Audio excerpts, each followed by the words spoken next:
afternoon and welcome to Icutv Lunchtime News. My name is Miriam Deborah Gamani. We take a look at the stories making headlines. Higher education in Gaza underway in Livingstone. President Hichilema reaffirms Zambia's commitment to digital transformation, and later in the news, Zambia to benefit from £1.5 million fund for ecosystem restoration. And in our international news, US Envoy and Kushner join Gaza peace talks in Egypt amid stealth progress. And in our sports news, Chipolopolo faced Taifa stars in crucial World Cup qualifier. More details coming shortly after this.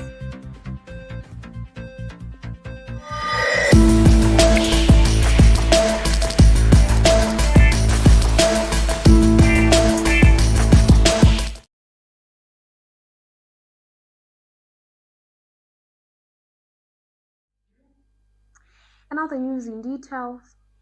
President Hichilema has reaffirmed Zambia's commitment to driving Africa's digital transformation as he opened the Digital Government Africa Summit 2025 in Lusaka this morning.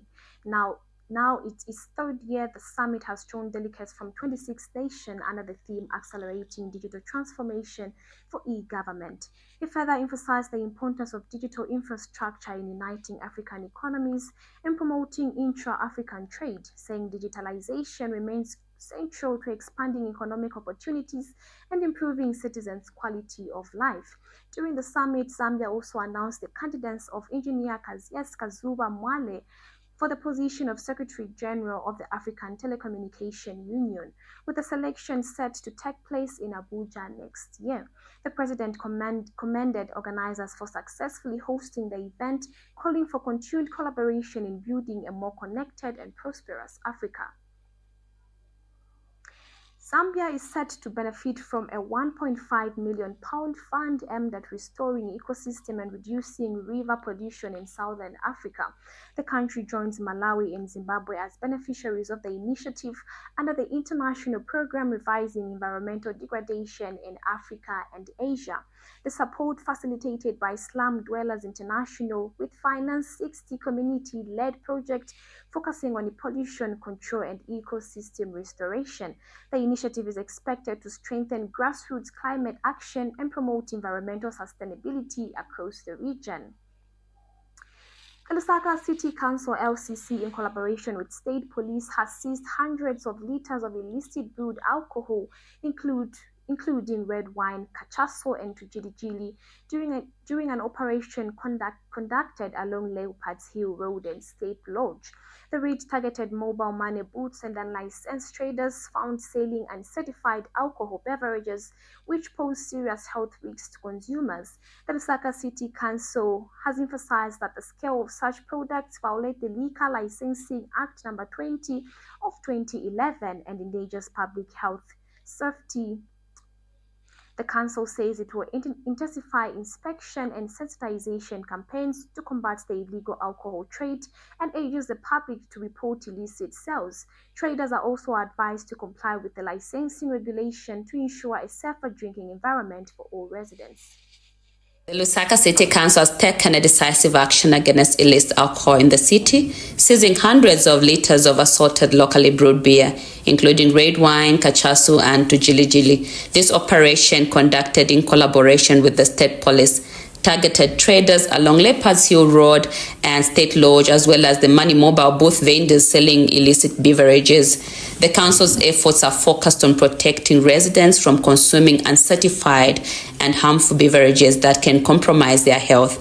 Unregulated brews pose serious health risks to consumers, and it is the council's responsibility to ensure that only safe and certified beverages are sold in the city. The council will intensify sensitization campaigns to educate traders and residents on the dangers of selling and distributing, or rather also consuming, illicit alcohol. We'll also highlight the legal implications of involvement in the illicit alcohol trade. By working together, we can create a safer environment for all residents. The council is committed to protecting public health and safety, and we will continue to take decisive action against those who flout the law. The Tourism Council of Zambia has welcomed the increased allocation to the tourism sector in the 2026 national budget, describing it as a key driver for growth and investment. Council Chairperson Gledney Mungaila said the move will help unlock the sector's potential, while Tourism Minister Rodney Sikumba noted that the infrastructure development is critical focus to support event hosting capacity. And ultimately, what we just want to see is from our ministry and our pledge from the ministry is to ensure that all the delegates that are going to come to the country are facilitated from border control, access, issues of visas, security as well. That is something that we take pride in.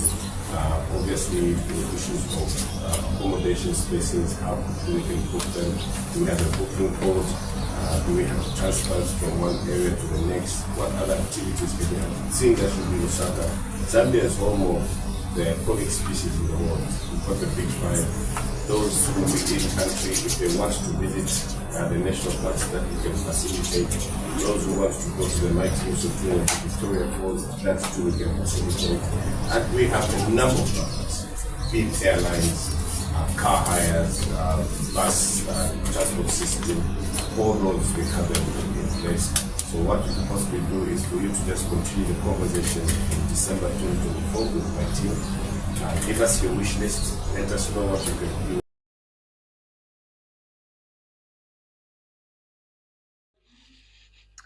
Ministry of Health Permanent Secretary for Technical Services, Dr. Kennedy Lishimpi, has underscored the importance of proactive preparedness in tackling public health emergencies during the national meeting on public health risk assessment using the STAR 2 held in Kafue district. Dr. Lishimpi highlighted Zambia's experience with cholera, anthrax, COVID-19, and climate-related health threats, stressing the need for data-driven planning, cross-sector collaboration, and a One Health approach that integrates human, animal, and environmental health. He said the STAR 2 will guide the development of a national risk profile to inform policy and resource allocation. Through the strategic tool for assessing risks, STAR, we now have a structured evidence-based approach to identifying public health threats. Over the coming days, this exercise will help us to 1. Build a comprehensive national picture of health hazards across biological, chemical, environmental, and other domains. 2. Evaluate the risk we face, not only by exposure, but also by our capacity to respond. 3. Most importantly, develop a national risk profile that can guide policy, planning, budgeting, and resource allocation at all levels. As Permanent Secretary, let me emphasize that this assessment is not an end in itself. It is a foundation, a critical first step towards stronger preparedness, smarter planning, and swifter response in times of crisis. Meanwhile, ZNPHI Director General Dr. Roma Chilenji said the workshop was a critical step in institutionalizing risk assessment in Zambia and thanked the World Health Organization for its continued support.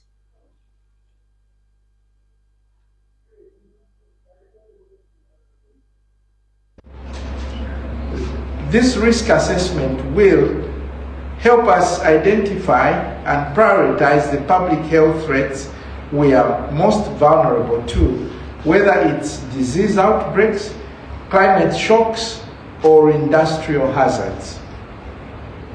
It will also guide resource allocation, policy making, and emergency response. Ministry of Education Permanent Secretary for Education Service, Dr. Kelvin Mambwe, has urged standards officers to uphold professionalism and integrate as the country prepares for the 2025 end-of-year school examination. Speaking during a virtual address, Dr. Mambwe stressed that every exam reflects honest effort and true ability, warning that malpractice undermines both learners' futures and national credibility. He also emphasized the importance of effective school inspection, describing them as tools to improve teaching standards and ensure accountability in the education system. Through the strategic tool for assessing risks STAR, we now have a structured evidence-based approach to identifying public health threats. Over the coming days, this exercise will help us to 1. Build a comprehensive national picture of health hazards across biological, chemical, environmental, and other domains. 2. Evaluate the risk we face, not only by exposure, but also by our capacity to respond. 3. Most importantly, develop a national risk profile that can guide policy, planning, budgeting, and resource allocation at all levels. As Permanent Secretary, let me emphasize that this assessment is not an end in itself. It is a foundation, a critical first step towards stronger preparedness, smarter planning, and swifter response in times of crisis. The higher education Indaba has kicked off in Livingstone, drawing key stakeholders from across the education sector to discuss policies and innovation shaping Zambia's learning landscape. Our reporter Mapalo Kasama is in Livingstone and gives us an inside look at what's unfolding. Mapalo, good afternoon.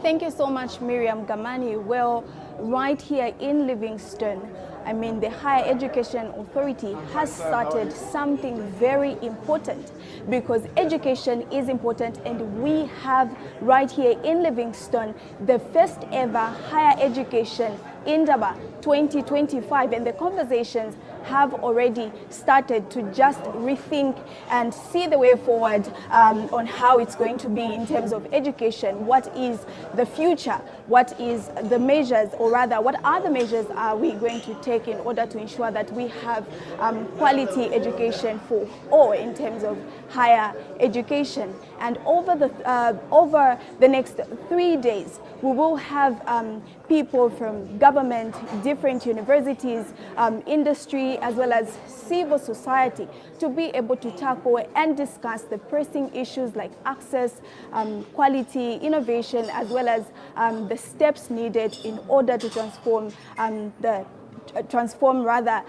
industry in terms of education, as it is very important for us to enhance the quality of education. And from here, I'm able to see different people. I can see the Minister of Southern Province, Credo Nanjua, as well as the Education Minister, Douglas Hichilema, who is also representing the Republican President, Hakainde Hichilema, right here.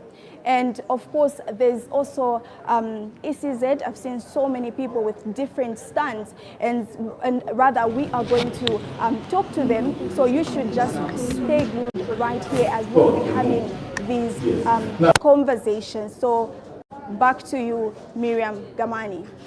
Thank you so much, Mapalo Kasama, for those insights. We now take our first break. More to come in sports and international news. Stay with us.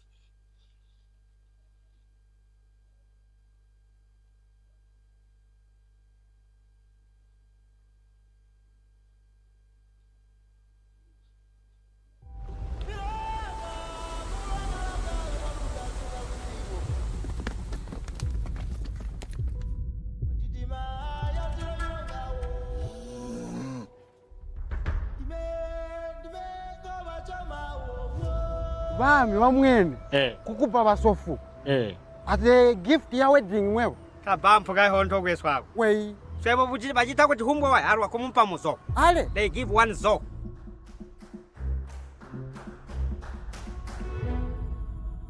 basa sunu tusegelela akupobola nguzu ya mwanesu musanko yulage mwana mujende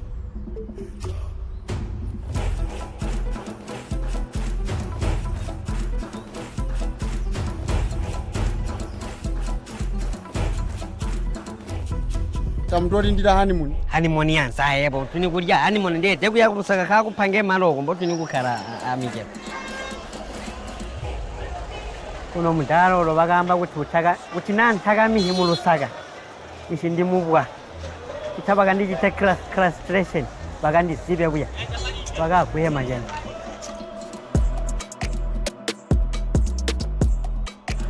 Iwe. Amanyiri munganda mwana unkira mafia ng'ombe papeni. Na da ng'ombe muno.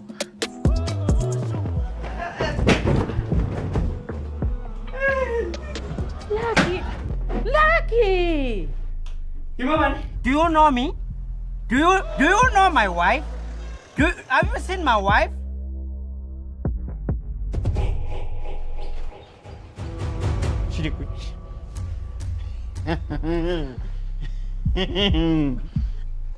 Unefu atoka ni mochari mpiayo. Maybe I should go to the doctor's. Bambira ma doctor ati wabora hipondo tu.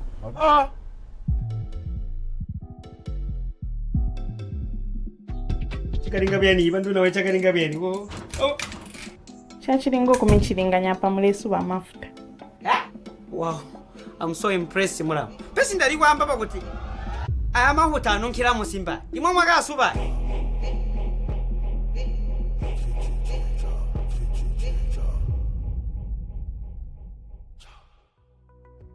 The Information and Communications University is driving the thrill for the nation in research and development.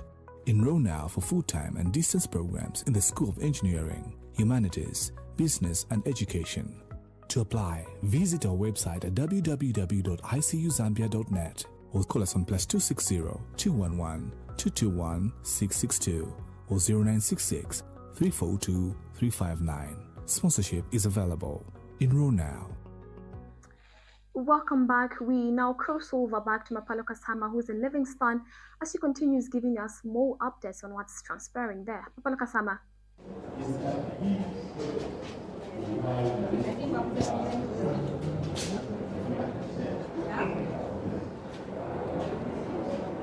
All right, so right now I am with Dr. Martin Mushuba from the Higher Education Authority. Thank you so much for joining me. How are you, sir? Thank you so much. And how are you? I'm all right. Thank you. Please. So, why did you, as Higher Education Authority, why did you decide to start the first ever higher education in Daba? Thank you, and that's a very good question. And a very good question in the sense that you've asked why the first one, and the good response to that is we still needed to start. Although the idea is that this should have started like yesterday. This is an inaugural higher education endeavor that we are talking about, the first one of its kind in the higher education sector, at least. Why we had to start is first of all, we know that an endeavor brings together various stakeholders, policymakers, the civil society organization, the thought leaders in the sector, in the higher education sector. So it brings various people, it brings dynamism so that you become movers in a particular area that you'll be discussing. So we decided the moment that we needed different thought leaders to meet and begin to discuss how we are going to shape our higher education landscape. And this is the moment we felt there couldn't be a better time than now. Now, because it's being driven by a number of things or issues happening in the higher education sector. One of the key issues happening in the higher education sector is you could be aware that we have a new Zambia education curriculum framework. Of course. Yes, of 2023.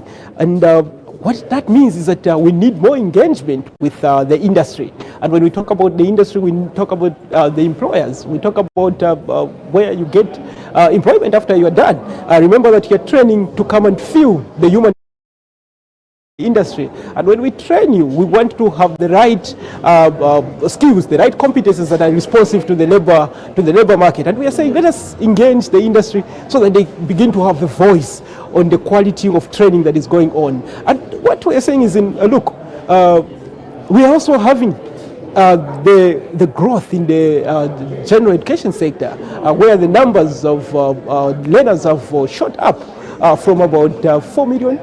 With the introduction of free education, we have about 6 million. And in a transitional period, within 3, 4, 5 years, we'll be having all these numbers moving forward, getting into the higher education sector. And we are saying we need to prepare for this so that we are not caught by surprise tomorrow. There shouldn't be something that should be coming because it's accidental. It should be because we've planned and we begin to plan. And that's why we're saying this must start today. And this is why we've called for this endeavor so that we bring the various thought leaders to come and look at what we should be doing for the sector, especially in the area of investment, because we know very well the inadequacies that we have. Most of them are bordered on issues to do with investment in infrastructure, investment in modernization of these institutions, in areas like digital space, that is the ICTs. We're talking about inadequacy in terms of classroom shortages, accommodation. Your accommodation in these institutions, you must be having adequate accommodation that will support teaching and learning. So we're talking about various investment, and what we're saying is, look, the government is already doing enough, but it cannot only be for the government. Come together collectively, we decide the future of the higher education landscape. Now, speaking of investments and collaboration, I have seen the Ministry of Home Affairs, I've seen the Examination Council of Zambia, of course, Ministry of Education. How do you plan on working together with them, as well as the different universities, in order to enhance the quality of higher education? Thank you. And that's an intelligent question, I should say. Why is intelligent is because you've realized one thing, that education is cross-cutting. You have talked about the Ministry of Home Affairs. Yes, we have the Examinations Council. We have lots of stakeholders, including the banks, including insurance companies and everybody. And what we are saying is, look, colleagues from the different sectors, let us come together and support the higher education sector. What we are saying is, it is the higher education sector that trains the bankers that you have. It's the higher education sector that trains the lawyers that we have. It's the higher education sector that trains the journalists that we have, good journalists that we have like yourselves. It's the higher education sector that trains the lawyers and everybody else. So ultimately, as we sit here, as the Law Association of Zambia, as the Health Association of Zambia, as the Examination Council of Zambia, what we look at is that tomorrow, this training that we'll get, we'll have to get this one who is going to be a lawyer. He's supposed to come from the higher education institution. So the higher education space cuts across everybody because it trains everyone. And what we are saying is that let us work together with every one of them, every one of these, to make the higher education sector in Zambia competitive, so that the teaching, the quality of education, the quality of our graduates becomes very competitive. To us, it's the improvement in the teaching and learning that we are looking at. So that if today we produce a journalist that is going there, we'll be proud of the journalism that you've trained, knowing that you've trained from an institution that we've quality assured, an institution that we've said they have what it takes to train these journalists. And that's why we're saying we're very proud, because we are bringing all stakeholders, because we're telling them, look, you have a role to play in shaping the education future of our country. Thank you so much, Dr. Thank you so much, and thank you for following and listening to us and watching us from wherever you are watching us from. You are watching us from Livingstone at Havani Hotel, where the Higher Education Endeavor 2025 has just opened. Thank you so much. Thank you for this moment. Well, there you have it right here in Livingstone. This endeavor is very important, and it is the first ever, and conversations have already started. The students are happy already, and they have hope. They believe that the quality of education, higher education, will be enhanced. So I hope you have been updated, and you should stay glued in order for you to have more updates, because we will be bringing to you more conversations from different ministries. Over to you, Miriam Gamani. Thank you so much, Mapoloka Sama, for that update. Well, for more updates of the higher education in Durban and Livingstone, stay tuned to our Facebook page at Icutv. We continue with the news, and now in our international stories. U.S. Special Envoy Steve Witkoff and U.S. President Donald Trump's son-in-law Jared Kushner are set to join peace plan talks between Israel and Hamas negotiation in Egypt on Wednesday. Their arrival follows a second day of indirect discussions that ended without tangible progress, according to the senior Palestinian official familiar with the talks. As Israel marked the second anniversary of the 7th October Hamas-led attacks, Mr. Trump expressed optimism, saying there will pose a possibility for peace in the Middle East. Israel Prime Minister Benjamin Netanyahu, meanwhile, reaffirmed from commenting on the talks, but described the moment as fatal days of discussion for his country. We take a short break. More to come in sports news. Stay with us. Did you know that mental health conditions are treatable and recovery is possible? Hi, I'm Ngenia Febamoyo. I'm your host on Let's Talk Mental Health. I invite you all to this show where you freely express yourself, and together we find a solution. For more details, you can contact 0777 93 73 92, and we'll be there to help you find solutions to whatever you're going through.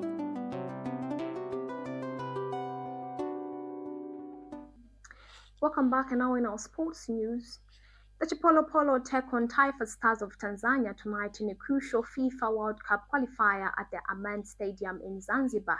Coach Avran's men are aiming to average their early 1-0 defeat to Tanzania and keep their hopes alive of finishing second in Group E, a position that could earn them a playoff spot. Zambia's attacking line will be led by Leicester City striker Patson Daka, supported by Fashion Sakala, Edward Chilufya, and Kennedy Musonda. Midfield strength comes from Kings Kangwa, Lamek Banda, and Skypa Lubamba Musonda, while defensive duties will fall for Kawaso Chongo and Frankie Musonda. With goalkeepers Lawrence Mulenga expected to start, the team will be pushing for a decisive result to climb the group table. Morocco currently to Group E with 21 points, while Tanzania set on 10, Niger third of 9, and Zambia fourth with 6. Meanwhile, Chipolopolo striker Kennedy Musonda says friendship will not only count when Zambia faces Tanzania tonight in a FIFA World Cup qualifier. Musonda, who once played for Tanzania club Young African, told Icutv that while he maintains friendship with some of the Taifa Stars players, his full focus is helping Zambia win. He says the team is mentally prepared and eager to return to winning ways in Group E encounter, which kicks off at 21 hours Central African time. Zambia will host Niger on Sunday at the Levi Manawasa Stadium in Douala in their first Group E match.